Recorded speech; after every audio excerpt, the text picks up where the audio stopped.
Well, here you go. It's day two, and plan A is in the garbage already. Uh, kind of tripped over this deal of a machine, and don't even have my other bikes down here ready to sell. So there she is. So here we go.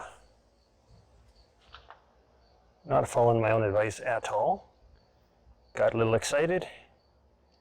Couldn't resist. 400 Canadian dollars delivered to my driveway.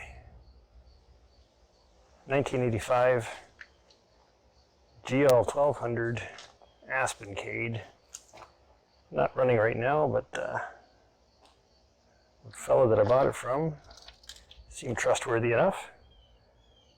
Was heading out of the province, had to sell it that day.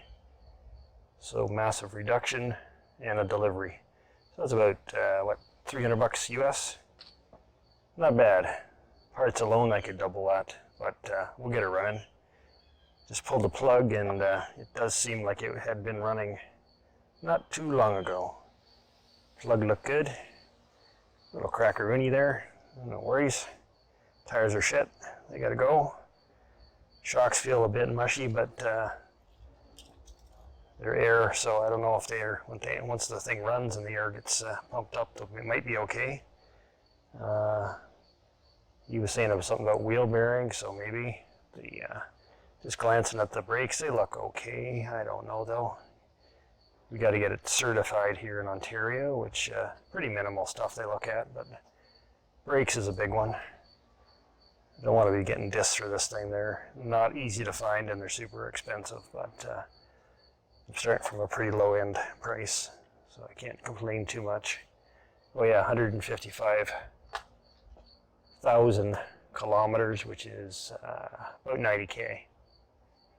Yeah, just above 90K miles. So we got a few things. We got this weird shit going on here. This looks like it's been sandblasted and covered in sparkles. I don't even know what that is. It's so consistent, it looks like it was done on purpose.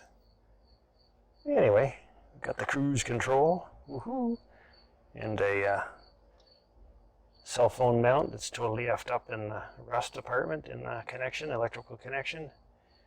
And I got 2 sets of keys, and I got the ownership.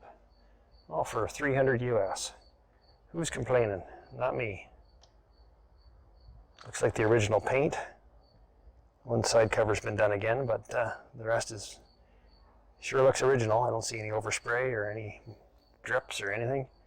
They did repaint it. It's a pretty good job, and they put the pinstripes on, which is pretty unusual. So this is the project. Day one. Wish me luck.